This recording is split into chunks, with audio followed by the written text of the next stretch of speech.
Uh-huh. Recording in progress. All right, everybody. This is our last class on Eve, the mother of all mankind. Okay. And what we're going to do today is we're going to start off with a comment which Ilana made last week or the week before, I can't remember. Yeah, we also did that. Okay.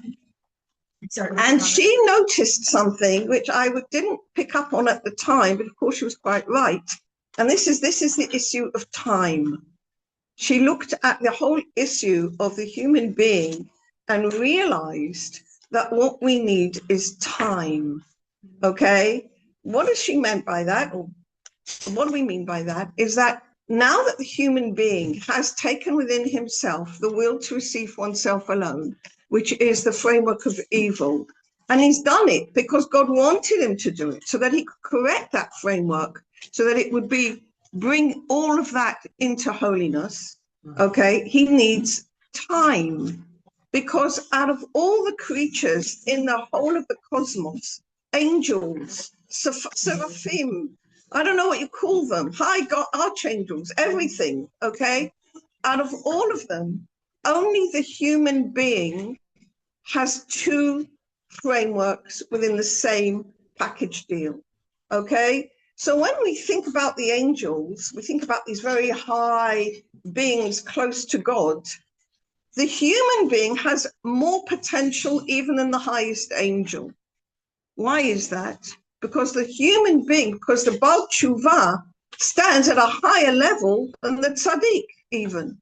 And all human beings, by their very nature, are Baalei Tshuva.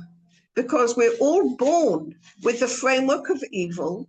We all grow with the framework of evil, under the aegis of the framework of evil. We're all sustained by the framework of evil for the first part of our lives, at least, till we are 12 or 13.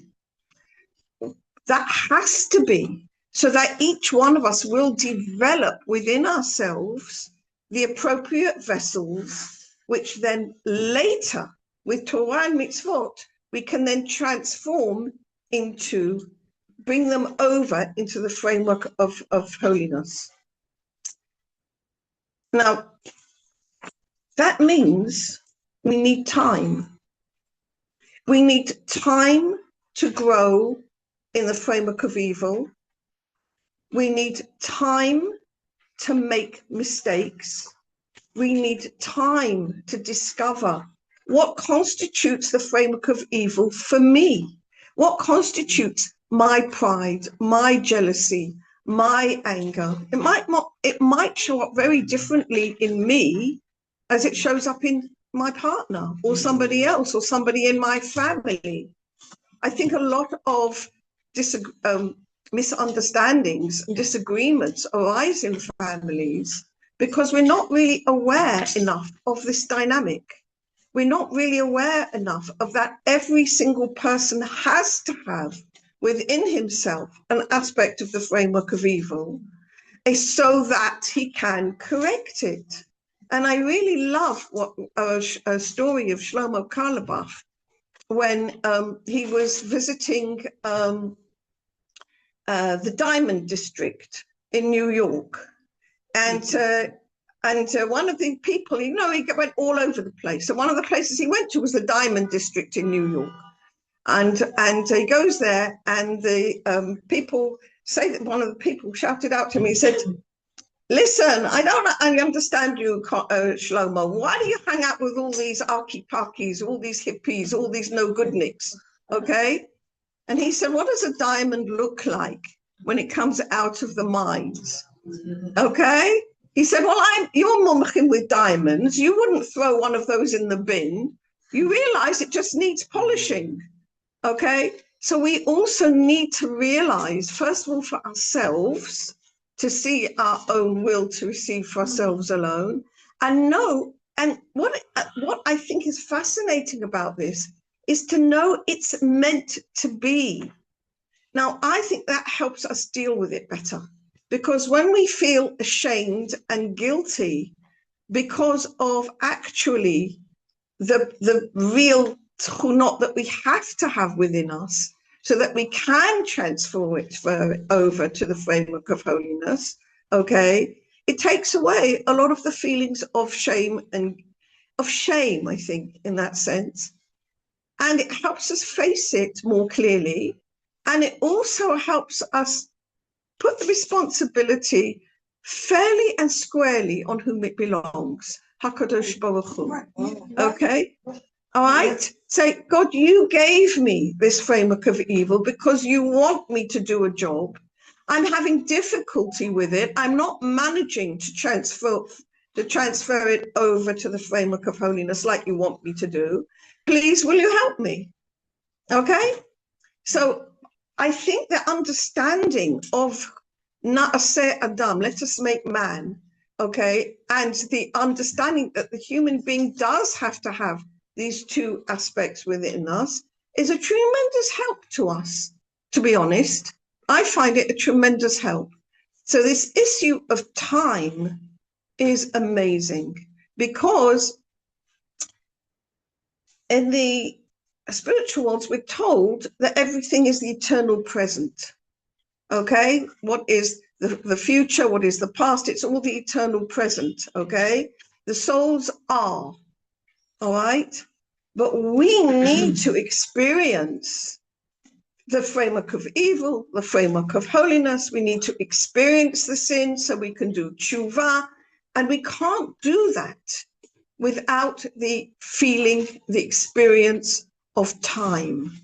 Okay, so this, I think, is one of the most beautiful understandings that we get from this material. Okay, that's one of the things that I get. Another thing I get is that when we do our tikkun, our personal tikkun, and it feels very personal when we have a difficult neighbor, or we have a quarrel with our husband, or when we're trying to talk to our children and they don't want to listen, trying to give what we call good advice, and they're really not interested in our good advice. Okay. All right. So when we have all of these issues and we're struggling with them, we need to know also our struggle is part of the whole tikkun. Our struggle is raising up the whole of the Shekhinah. Our struggle is helping God fulfill his purpose of creation. It puts our tiny little struggle in its true context. Because I want to show you something. I was looking for a picture to donate it, to denote this, okay? And I thought, you know what, I'll just draw it myself, okay? It's quicker than trying to find something, print it, I don't know. So I thought, let's just draw it, okay? Now, in general, I don't want you to take away visual images, okay? It's not a good idea when you're learning Kabbalah. You don't want to visualize too much. But sometimes, just to get an idea of what we're talking about, it's not a bad thing to do. So let's imagine, okay, that the Ein Sof, the infinite, is a great big circle, right? All right? Now, it's an imaginary. Don't think it is a big circle in the sky. Just imagine. We're just looking at it as a comparison. All right. Now, in this great big circle, we have the light and the vessel. Hu ushmo echad. The light and the desire for the light is one, meaning that the light is all giving and the vessel is all receiving, and it's all fine. Okay, absolutely fine, just the way it is. And then the vessel, that's the vessel bit there, okay? The vessel decides, wait a minute, the light is giving and I'm receiving. I don't feel I would like to be a giver like the light is giving. It chose a higher level. It chose to be in super unity with God. This is already unity, Hu Shmo Echad. He in the light, he in his name is one. That's already unity, but it wants super unity, that just as the light is giving, so I want to be giving too, okay? And so what did he start to do? He decided he was going to he was going to do tzimtzum. The word tzimtzum means to contract its will to receive. It's going to stop receiving. Who's the he? The vessel. Look, I have to talk in anthropomorphic tones because there's no other way to do it. I can't call it an it. The aspect of Hashem. The aspect of Hashem is more accurate, okay? The aspect of the creator, which is the vessel, okay, is called the Malchut of the Ein Sof. And it was the Malchut of the Ein Sof which decided, I don't want to be a receiver. I want to learn to be an active giver like the creator, okay? So the moment called the Tzimtzum happened, which in modern terms you would call the Big Bang, okay? And the whole of creation now started to devolve to fulfill that desire, all right? So because it was the desire of the vessel, it happens gradually.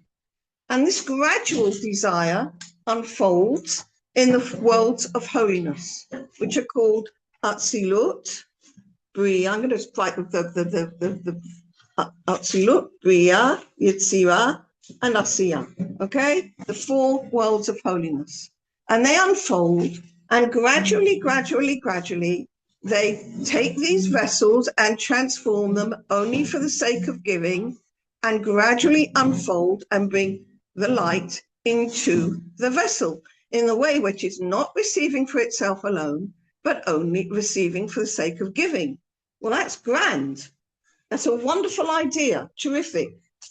But the problem with that is that it only manages to do what's called a line, a curve, a thin line. Oh dear, that didn't quite work out, did it? We've got all of that light and we need to bring it into the vessel, but we're not managed exactly. We've got a thin line compared with an infinite. How are we going to manage this? So God said, okay, great idea. I've got a wonderful idea. Let's make man. Okay, that was the idea to solve this problem. All right. The problem is that the framework of holiness deals with some of the issue, but it doesn't deal with all the issue. You can say, for example, like if you want to think in terms of statistics, I would say the framework of holiness deals with 40%, let's say, overall, and we're left with 60%, which is called the Halal Panoi, the empty space, the empty vessel, which does not at this point before the creation of man actually receive light because it's not dealing with the real thing. So God's a great idea. Okay, let's what we better do. We better create a human being. Okay, and what we're going to do with this human being is we're going to make this human being very, very special human being. And we're going to make him that he actually contains the framework of evil, which is called, in the language of Kabbalah, the empty space, because it hasn't got light in it. Okay, the empty space, halal panoi. Okay, or the framework of evil.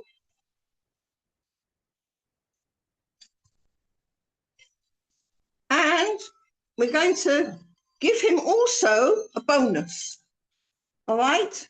If we just make him out of the empty space, he's not got much chance of actually succeeding, all right? That's not going to work. I can't make him out of this empty space. Say, okay, you're made out of the framework of evil, don't use it.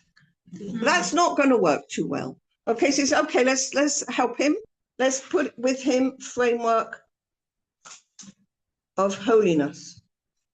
Okay, so now we have in the human being, we have body and soul. Okay, all right. Now that is the body, how it has to be so we can do the tikkun. Now do we see why the way God brought it forth in the Garden of Eden, where the human being originally came from the framework of holiness, he was kind of like soul without the body. Do you see the problem? So Eve did the right thing. She understood from the snake that she did have to take within herself the will to receive for itself alone, the empty space, the Yetzer Hara, and she did have to eat it, and she did have to bring it into herself to correct it. And the only thing that was wrong with what she did was she tried to correct the whole of that empty space, the whole thing, all in one bite. Okay? And it's not possible. Okay, that was the only thing that she did wrong.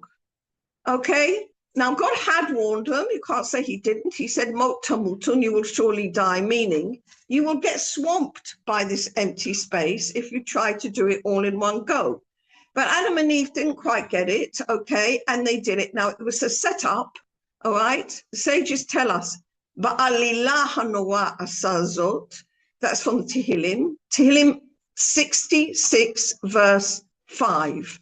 You can look it up. It's quite dramatic. All right. That God meant it to happen. There were other things he meant to happen. He meant it to happen that the brothers sell Joseph into slavery. He meant that to happen. Okay. He meant it to happen that the children of Israel would be slaves in Egypt. Okay, there is a purpose to all of this, and there is a purpose also to the fact that the human being is now made up from two aspects: the empty space, okay, which is most of his childhood for certain, okay, and it carries on quite a lot also into the rest of his life as well, until he brings that stuff over and brings it into holiness. Now, how's he going to do it? How's he going to do it? Torah mitzvot. Okay. In fact, there's a fascinating midrash which is actually in this introduction before the bit which we began with. We began halfway through the introduction. We didn't begin at the beginning because we'd never have done it in the time we had. And this midrash is a midrash on Na'aseh Adam. Okay, let us make man.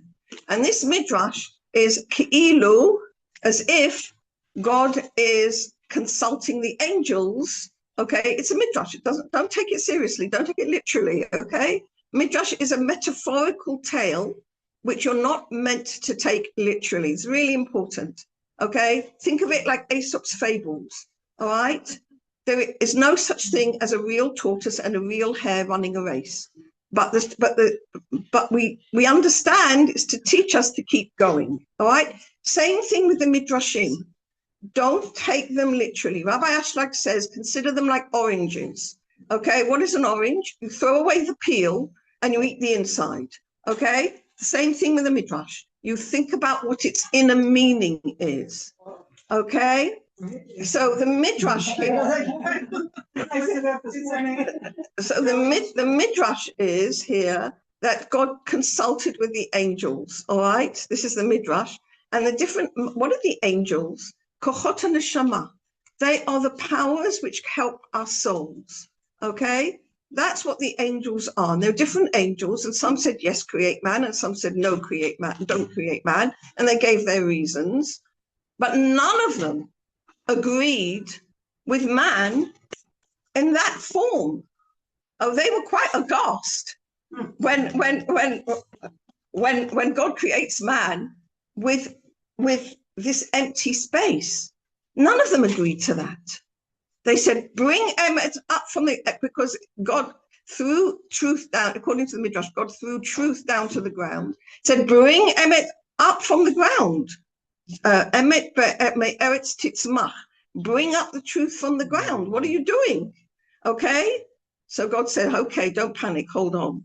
So we are going to start again. Okay. From Ot Kaf Aleph after that introduction. And we're going to see how this plays out and how we're going to get to the end here. How we're going to get to a good end. Huh? The last bit.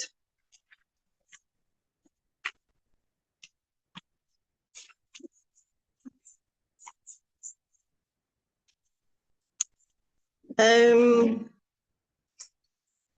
I'm going to begin not from the very beginning, not from the beginning sentence, but it's talking about that midrash which I just mentioned. Okay, we'll begin from there. Kaf Aleph. Vatam uvan heitev. So now you can understand well. Lama lo muvat shuvatam shel malachei mala b'dvar b'riyat adam. Why the answer of the angels regarding the creation of man, which we learnt in the midrash, which I told you, but we didn't learn. Okay. Because man as he is now with his framework of evil after eating the apple, none of the angels agreed to. Because he has completely left their influence. He has to be sustained by the framework of evil. And that we discussed last time, how the sparks from the breaking of the vessels have now been given over completely to the framework of evil in order to sustain the human being in his present form. Because while we're children, and before we do tshuva, and while we make mistakes, okay, we still need food, we still need clothing, and we still need the possibility to sin. Because until we sin, we don't know what tshuva really is.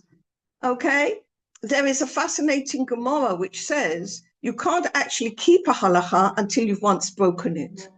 Now, I'm not recommending we all go out and break halachas, okay, but it's a great, I do see this in my own life, that when I've done something that I regret, okay, and I do tshuva, my tshuva is much more, my awareness of the original mitzvah is much greater than it was before I did tshuva on it. That's why it says, like a tzaddik can't stammer about tshuva. Absolutely. And so in this respect, all of us are balei tshuva. Okay, all of us. So we stand ultimately higher than the angels. Okay, right. So at this point, okay, even the angels didn't agree to the creation of man because he's got left completely their influence, and he's supported only by the table of the Sitra Achra. Midrash, and the Midrash finishes off by saying, "Shenatala emet v'shlichu la'aretz." He took truth and he threw it to the ground. Miyadamu kulam tala emet v'la'aretz. Quickly they all said, "Bring emet up from the ground." Okay. Now, what does that mean? Okay. And the answer is, I'm just skipping a bit because otherwise we're not going to get finished.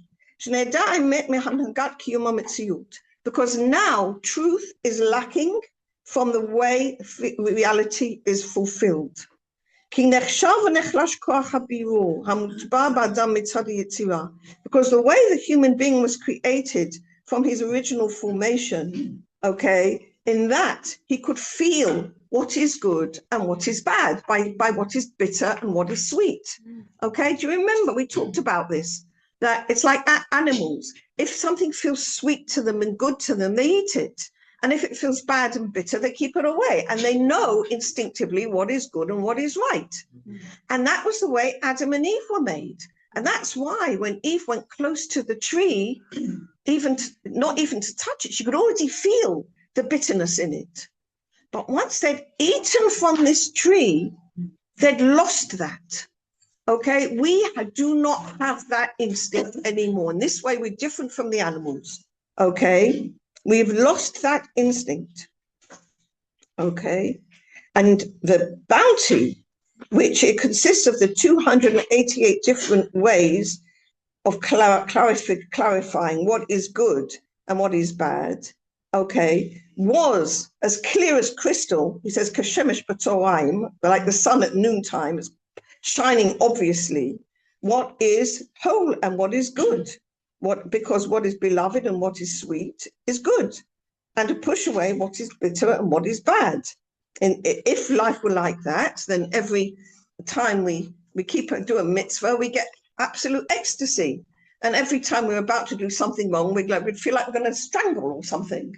Okay, but that's not reality. Now that we're under the influence of the Sitra Achra, now that we've all get our life force from the framework of evil, okay, we now have a lot of confusion.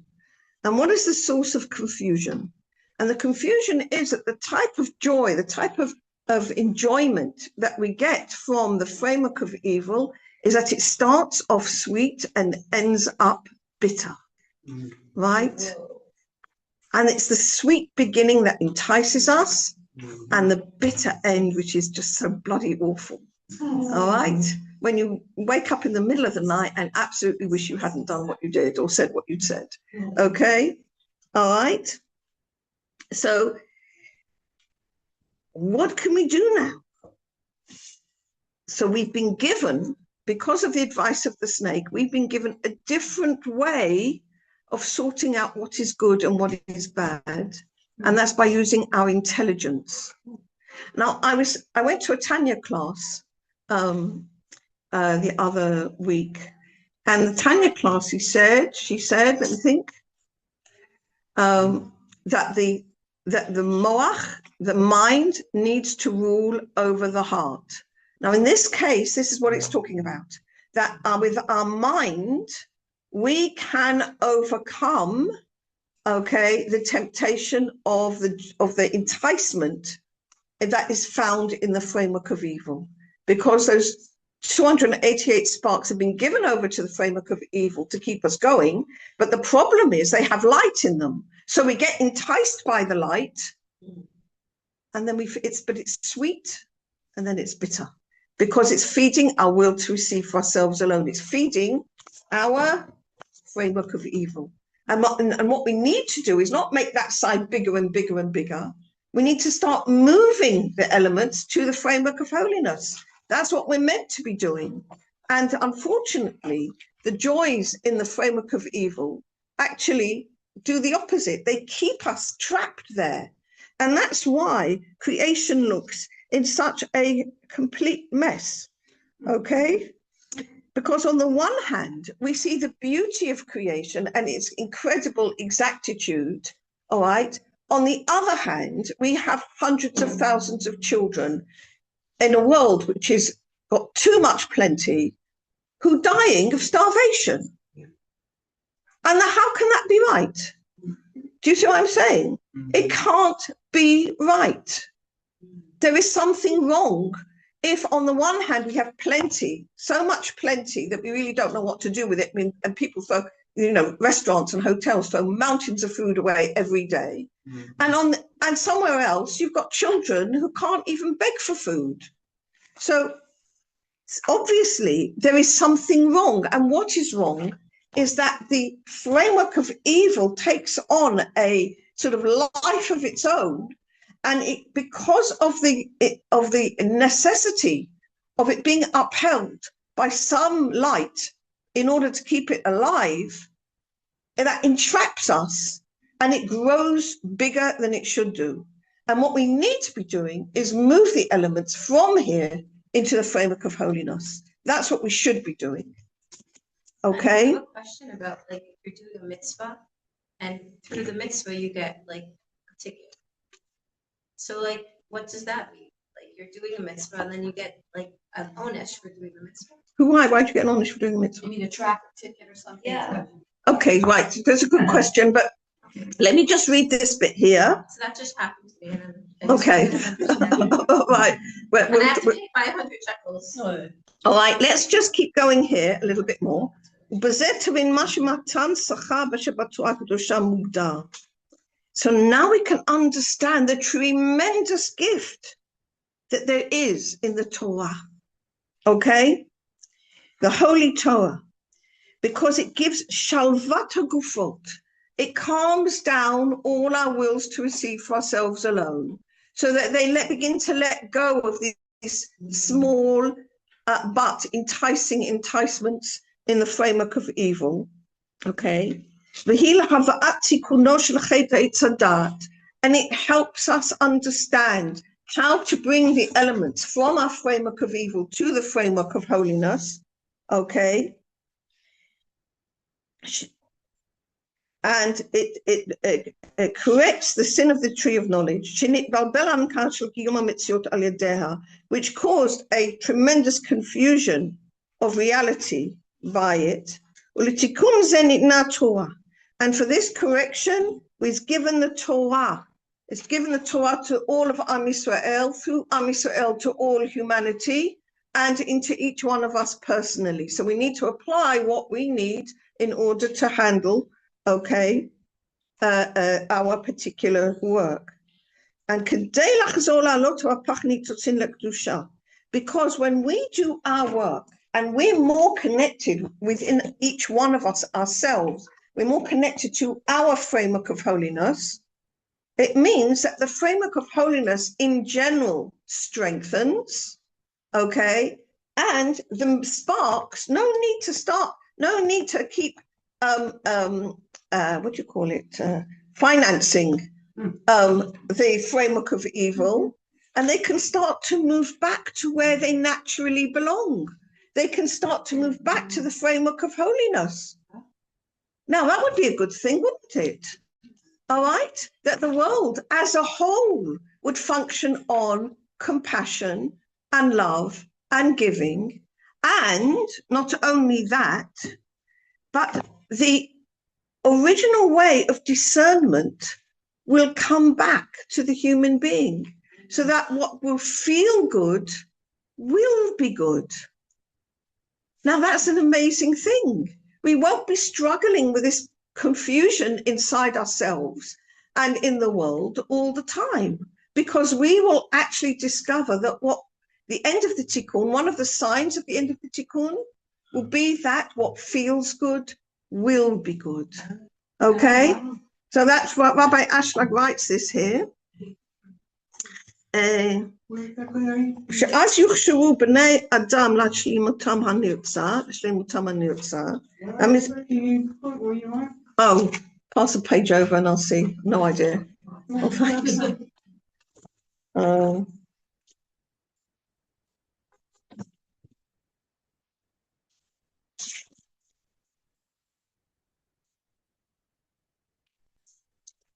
right. I'm about three lines in. Okay, right. So I'm about 4 lines down from where it says Ubazat Tavin, or just before Ot Kafbet. Okay, Ubazat Tavin. Okay. Did you see the paragraph Ubazat Tavin? All right.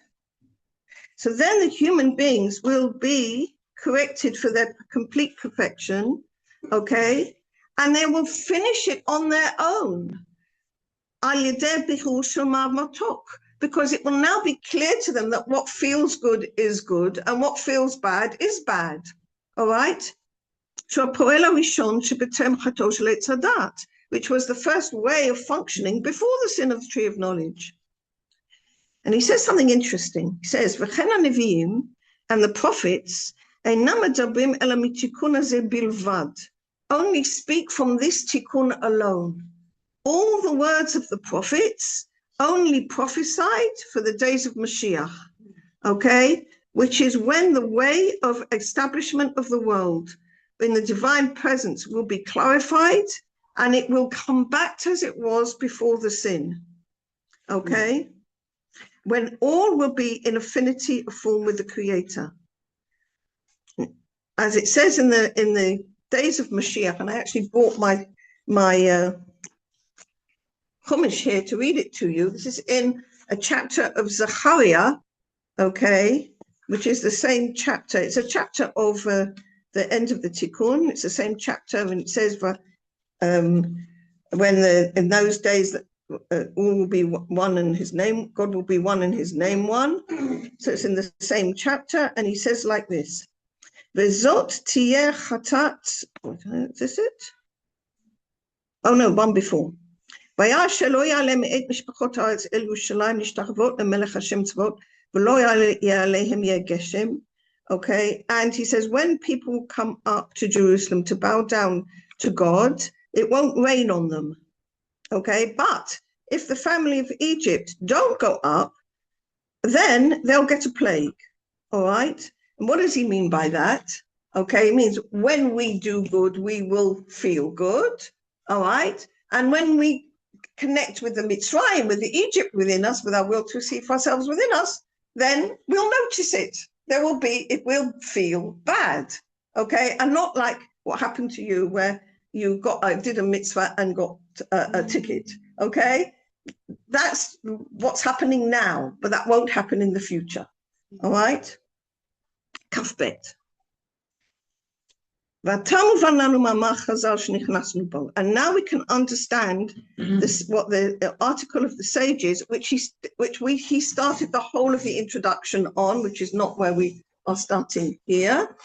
And so I brought it with, and he says, and the whole thing was, he asked a question: why is it that the whole of the Mishnah, the whole of basically the Talmud, all right, finishes with with a sentence, okay? Amar Rabbi Shimon ben Chalafta. This is the end of Masechet Uktzin, which is the last Masechet in the whole of the 6 Sidrei Mishnah, okay? And the very last sentence in the whole of the Masechet is like this. Amar Rabbi Shimon ben Chalafta. Rabbi Shimon ben Chalafta said, Lo matzah kadosh baruch hu kli machzik bracha l'Yisrael ela hashalom. The Holy Blessed One didn't find any vessel to hold blessing to Israel except for peace. Shne'emar Hashem oz lamo yitain, Hashem yavarech et amo v'shalom. God will give strength to his people, and God will bless his people with peace. Now, why did they use that sentence to finish the whole of the Torah with? Okay, what was special about that sentence? Okay, so we've talked about how the framework of evil and the framework of holiness will be corrected. But what about the human being? One of the things that we said would happen as a consequence of the Eitz Hadat, eating from the tree of knowledge, is that the eternal soul, which was Adam's, left him. Okay, we've now got these bodies polluted with the will to receive ourselves alone, and we've got a sweat drop of soul, okay, to fit with a temporal body. So how can we finish this tikkun? And he writes like this. It's very beautiful. Vatam van lanu ma'amar Chazal, ot kaf bet. Okay, the lo matzah kadosh baruch hu kli machzik bracha l'Yisrael, that God did not find a vessel to hold blessing for Israel except peace. Why did he choose this? Why was this verse chosen for the end of the Eitz Hadat? Because of the reason of the sin of the Eitz Hadat. Parach nishmat chayim hanitzchit shenafach Hashem ba'po l'tzochei adam harishon levado. The eternal soul which God had blown into Adam's nostrils had left. The kibla tzura chadasha, and the person got a new form, havuchna zeya shel chayim, and called a sweat drop of life. Klomash nitchalek haklal hapratim rubim me'od. That is that the one general soul, the one whole soul, has now been split into many, many, many different parts. Tipin, tipin, lots of little droplets. Shenitchalek bein Adam HaRishon v'kol todotav, which is portioned out from Adam HaRishon to all his generations. Ad 8 kates, right to the end. Ba'ofen she'ein shinoi klal b'maseh Shem Yitbarach elo tzura nosofa yesh kan. So there's no change at all in the work of God, but it's just changed form. Asher zeh or ha'chaim ha'klali, because this light of life, she'atzura ba'po shel Adam HaRishon, which originally was in the nostril of the first man, nitpashet l'shalshelet gdola, emanates to one long chain, hamitgalgelet al galgal shinoi tzura, which revolves in incarnation of incarnation, begufot merubot, in many, many bodies, beguf achar guf, body after body, ad gemar hatikun hamechuyav, until the end of the tikkun, which will necessarily happen. Lufichach, nimtza shetekef yom achilato me'etz hadat met. So we find that on the day when he ate from the tree of knowledge, he died, in the sense that eternal life left him. But it's connecting with his limb of begetting, okay, shnika shalom, which is called peace, like we call the intimacy between man and wife, shalom bayit, okay? So through the limb of giving love, okay, that is the element which is going to produce more and more and more souls, okay, in one long chain. Nimtza, so we see, she'ein adam chai letzorech atzmo, a person does not live for himself, ela tzorech hasholshelet kulo, he lives for the whole chain of humanity. But often you call chelek me'asholshelet, every single part of that chain, אינו מקבל את אור החיים לתוך עצמו, אלא רק משפיע אור החיים לכללות השלשלת, doesn't receive the light of life, eternal life, for himself, but gives that light of life to the generality of the whole chain of humanity. וכן אתה מוצא במידת ימי חייו. You can see this also when we look at the person's lifespan. He's not fit to marry a woman until he's about 20. And he waits another 10 years till he gets his children. So if he gives birth or gets children round about the time he's 30, he waits for his child about 10 years till he's 40, till he's grown up a bit, until he's got to, and also he's got to Yemei Binah. But often and now he's able to pass to his child his knowledge, his Torah, his understanding, his light, his wisdom that he's gained, and he's able to hand it on to the next generation. So what he's attained for himself, and what he learned and inherited from his fathers, he will be certain. Okay, it won't be lost when he passes away. But no because his son will hold on to the chain of tradition and carry on his work. The 40 years old, is that the father or the son? I think it's the father gets to 40, but the son is now old enough to understand. Like Yeah. Excuse me, he's suggesting that people get tired of it. No, At it's least 20. You said 20. And Yeah. Look, you don't have to be too, it's Yeah. you get the idea, okay? That's not what you do. So this is an amazing thing, okay? I want to make sure that we get to this. I don't understand why he's suggesting that. He seems to be suggesting that people wait 10 years. No. No. Children during that next 10-year span, 20-year span, like most It's people have in general, for 20 and 40. okay? Not He 8. needs to be, his children need to be old enough to be able to understand what he's teaching them, okay? All right, that's basically the idea. Your childbearing years. Yeah, I think, Sarah, the bigger idea is that he wants this tikkun that we're going towards, it can happen like in a person's life after life of Gilgulim, but it can also happen in the shalshelet of our parents to us, to our offspring, and dorot. And so he's saying that the kid needs to be at an age with sechel that the parent can transmit the ideas onto the child, and they'll understand it so they can help make this tikkun through the dorot. Does that make sense? yeah, that's it. Yeah, beautiful. Thank you, Joy. Thank you. Okay, very good. So as we explained above in letter paragraph 15, which was actually where we began, the happening of the sin of the tree of knowledge had to happen to the first human being. The awesome one came with craftiness to the human being, like God intended it to happen. He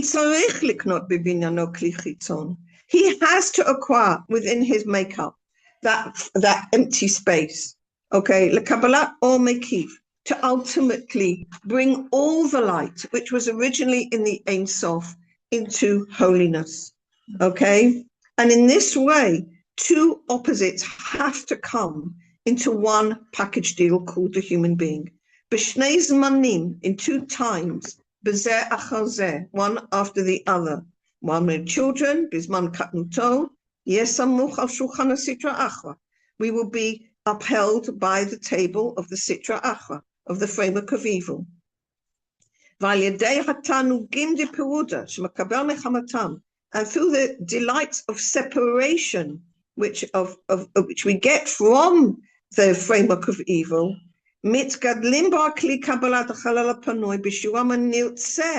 our vessels of receiving of the framework of evil grow to their appropriate measure. And when we reach to maturity, and maturity can be different ages for different people. And it's not a one-shot deal. And practicing Torah mitzvot, he will have the ability through the Torah mitzvot to transform his vessels of receiving for the sake of giving, because the Torah mitzvot helps him do it. Okay? Shikar Torah. And this was the whole purpose. Shikar Oimet. And this is the light of truth. That is the true reason why the human being was created. All right, he then goes on to a discussion. Just wondering if we've got enough time for it. All right, we'll hope for the best. I'm a little bit. Yeah, ask me any questions. Now is a good spot to ask questions. If this was the true matara, what does it mean that he threw truth to the ground? Sorry, I apologize. This was the true matara. Throwing the truth to the ground was part of that midrash. Okay, when one of the angels was the angel of truth, and he threw truth to the ground. What is the truth? The truth is that the way of clarification of what is sweet is good and what is bad is bitter was thrown to the ground. So, in fact, our senses and our now lie to us. Yeah, Okay, okay. I'm telling you, last night I felt such an idiot afterwards. I was actually very tired, and I had a late shiur to give from 9 till 10. I really don't like. It's too late for me. But anyhow, the lady lives in Delaware, and there's not much I can do about that. Okay, so, and then she can only manage that time. So I was very, very tired. And because I was so tired, I just sat on the couch, and I had my telephone, and without thinking what I was doing, I was scrolling on the thing. It was so stupid, okay? But I was just tired, and so my will to receive myself alone went on automatic pilot in order to just sort of like help me feel better. But of course it didn't help me feel better. It made me feel terrible in the long run. Okay? Probably everybody can relate Yeah. to this. Yes. Except for me. I'm just like, what am I doing? I could see the addiction. Like I knew what I was doing was stupid. And do you think I could stop? No. No. And I was like, Same. what is this? And and you can see the power of this. Now I want to just tell you, because I don't really think we've got too much time to go through it with the thing. So he brings up a very interesting issue, which I was thinking about this morning. And he says, look, he says, what the first thing we have to do in order to move from our framework of evil to our framework of holiness is to simply not use our framework of evil. That's the first thing we do. Like the Rambam says, okay, if you've got a midah that you want to correct, first of all, just don't stop using it altogether. Like leave off it altogether, and only subsequently you can bring it back and you handle it in a more balanced way. So the first thing that tzaddik does is he basically focuses on his giving for the sake of giving. He lets go completely of that side of himself, and he only deals with his framework of holiness. He says, okay, I'm just going to bring the framework of holiness. That's it.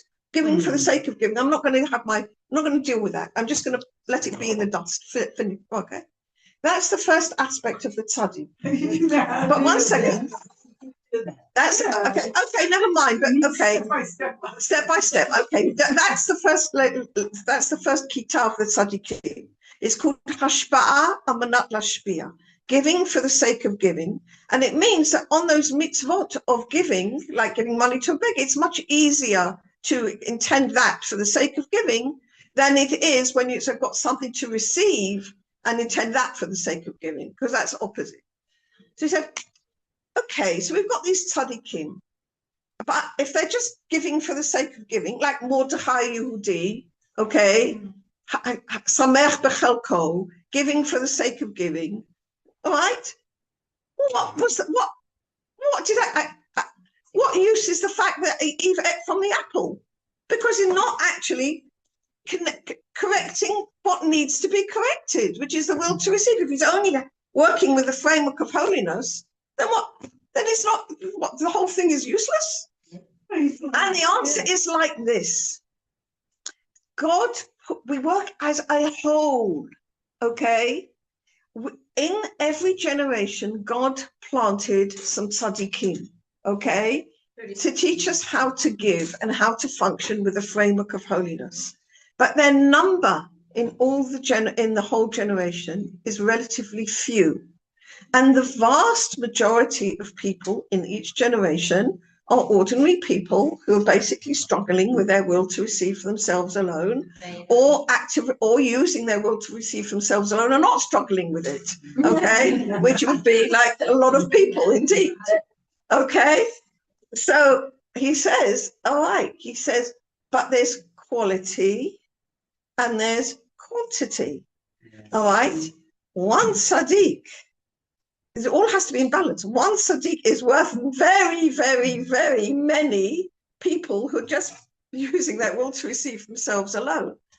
But the fact that they are present in the same generation ensures that the tzaddik has to find answers for them. He can't live in his ivory tower where he's just dealing with his framework of holiness and he's one with God. And when at the same time, you've got millions of people who are all in the framework of evil, what does that do? It wakes up within him the need to deal with the framework of evil. Okay? So it forces... Yes, that's right. So now we see that the tzaddik needs the Rishayim, okay, as much as the Rishayim need the tzaddik. All right? Now that's another reason which made me feel better this morning. Okay, because I'm not that I'm advocating. I'm not advocating that we all do stupid things on social media. Okay, all right.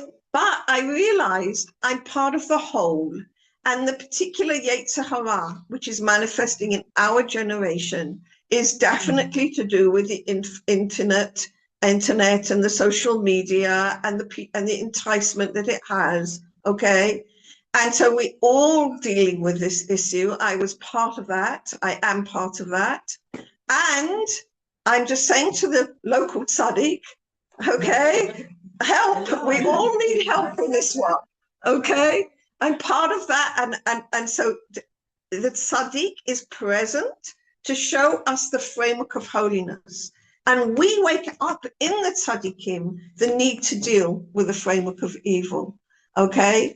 So now we see how not only the chain of reality from Adam all the way to the end of the tikkun is one whole chain, and we are intimately connected with each other. We are actually one soul, okay, going from the beginning to the end.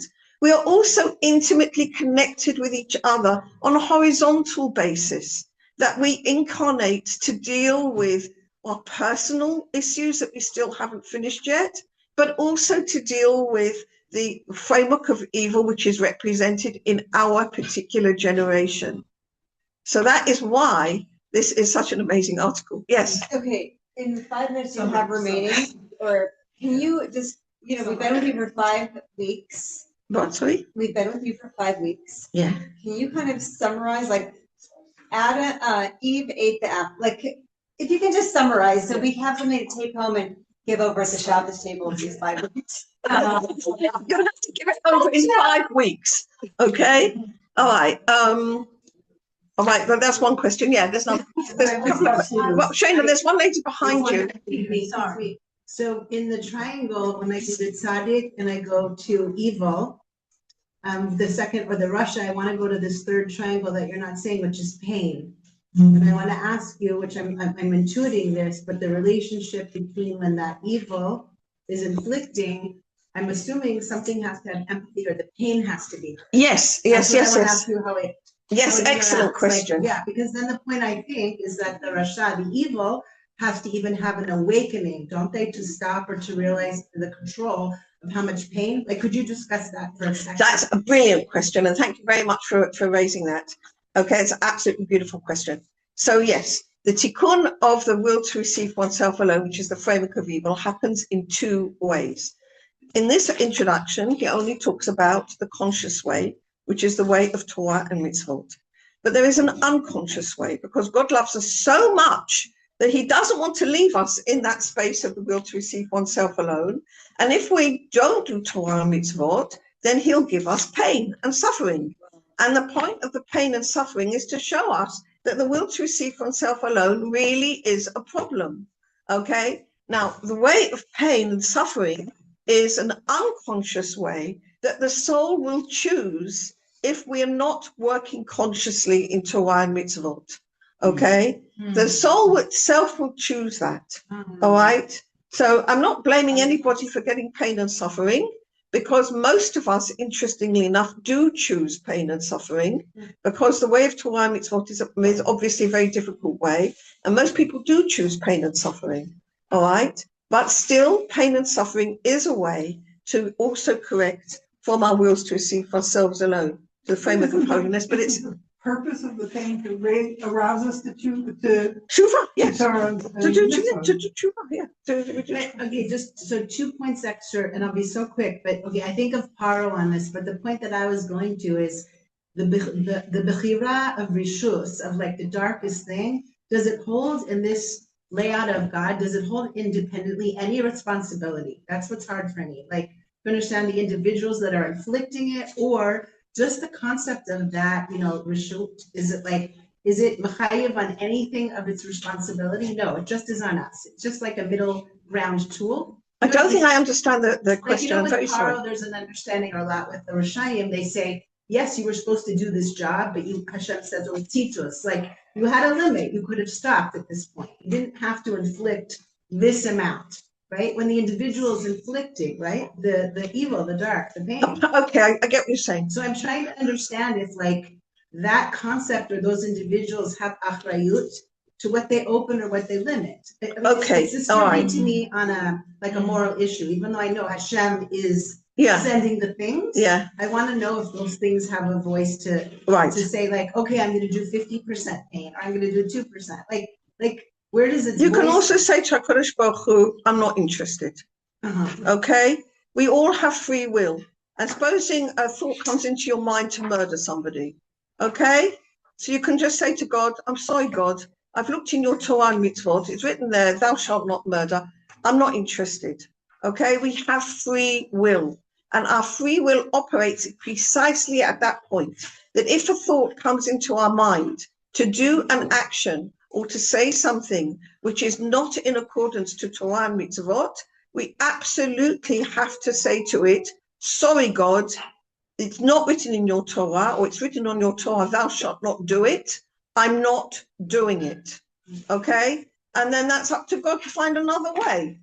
All right? And since by our refusal to do the negative, we've helped shift humanity into the framework of holiness, maybe it won't be so bad. Maybe it won't be necessary for God to send whatever punishment it is. Okay? All right? So we absolutely have that free choice to say to God, no. Okay? If it's not according to our mitzvot, we have to keep to our mitzvot.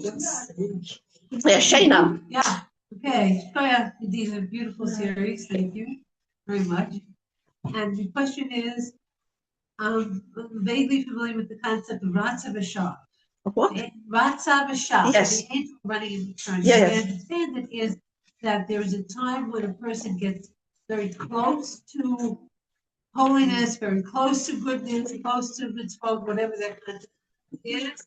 And then there is a retraction. Oh, absolutely. So could you just maybe 2 minutes or a minute worth of just elaborate, where does that come from that? Where does that come from?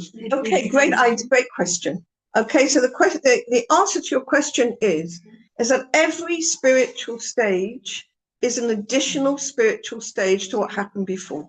Okay, so what's happened is, like, for example, let's say you manage to daven 3 times a day and you're totally focused, all right? That's the makom, okay? Amazing, what a wonderful day. You had a terrific day, you feel as high as a kite, okay? The next day, it feels like reading the telephone directory, okay? And you're like down on the ground, sharp, okay? Now, what happened the previous day did not get lost, okay? God keeps it for you in an area which is called Atik Yomin, all right, okay, and it's kept there, but he wants you to work on another part of yourself, all right, so he actually gives you, okay, another part of your will to receive yourself alone, which you're unaware of up till now, okay, and you suddenly find yourself on the floor, all right, and you're on the floor. And you can't understand it, but yesterday I was able to daven and today I'm on the floor. But it's a different part of yourself. You're now dealing with a different part of yourself, okay? So now you have to do all the work, starting all over again with this new part of yourself until you get up to Ratzo. Oh, great, wow. And then same thing happens. Okay, done. Yes, okay. And your question, I haven't forgotten you. Okay, your question about the parking ticket. All right. I have to say we have to believe. This is emunah me'aladat, okay, in belief, not in logic, and not in mind, but not in experience, but in belief that God knows that this is for your ultimate benefit. That that your soul is going to go up another notch with this parking ticket, okay, and that the mitzvah that you did stands for you. I'm waiting 8 months to actually go and find out what they're going to do to me because they didn't tell me what they're going to do. So don't worry about it. If you're going to wait 8 months, they'll have forgotten about it by then, and don't worry about it for 8 months. That's ridiculous. Okay, just say forget it. You know, who knows? 8 months, God knows what will happen in 8 months. Okay, forget that. Don't worry about it.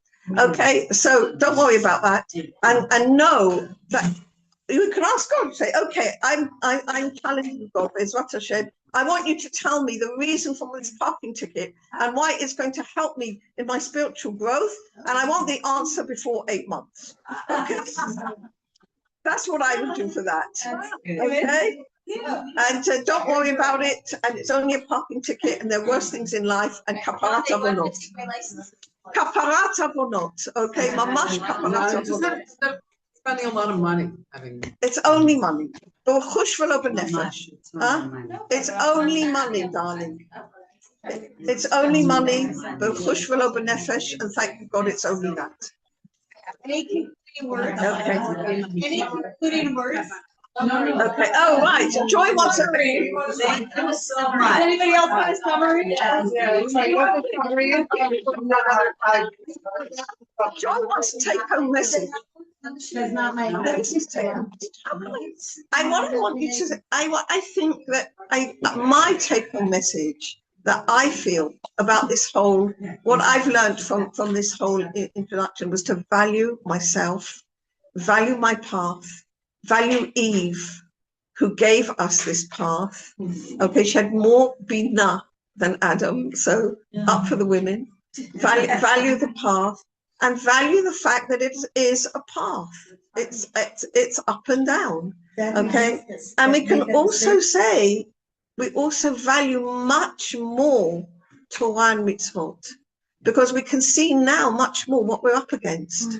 Okay, Barati Yetzer Hara, I created the evil inclination, and he put it specifically in the human being.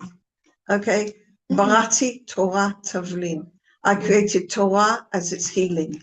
In other words, the power of Torah is so much greater when we realize what it's got to contend with. So for me, I think this is one of the things that I also take home from this. I take a lot of hope from this introduction. I really like it. And I'm really, really thankful and grateful to you all for coming and being part of this journey with me. And thank you, Judy, for offering it to us and giving it to us the opportunity. So I appreciate you very, very much. I appreciate all of you. Thank you. So nice. I can't hear a word. I'm sorry. It's so nice.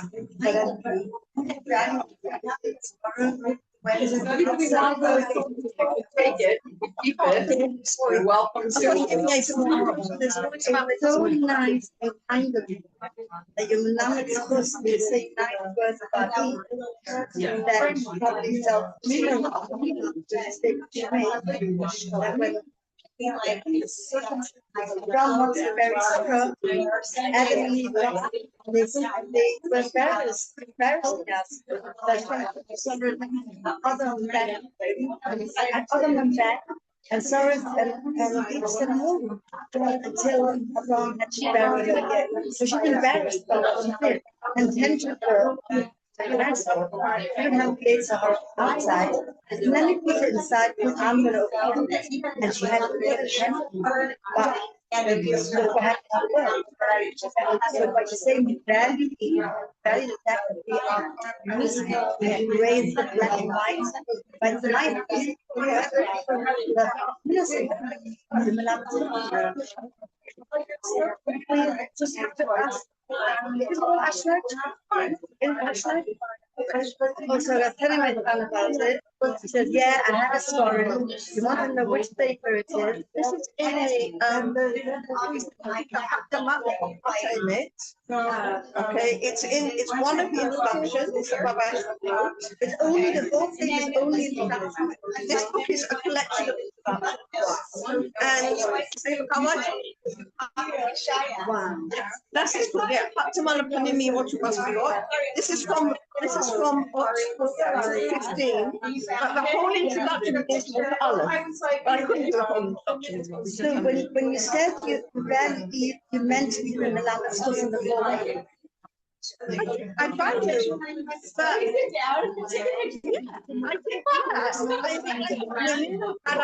had a bad reputation. Being treated throughout that we've been I didn't get the vote till the 20th century. Learn to see this. Then it's going to be a woman is right now a terrorist father, but it's going to be Noshim citing this together. It's going to turn around. It's going to be like with the hook of the man, Noshim around, and it's going to call Calicut, Banquo, So we are now already a terrorist father, but now quiet. It's going to be, they had a chance, our chance.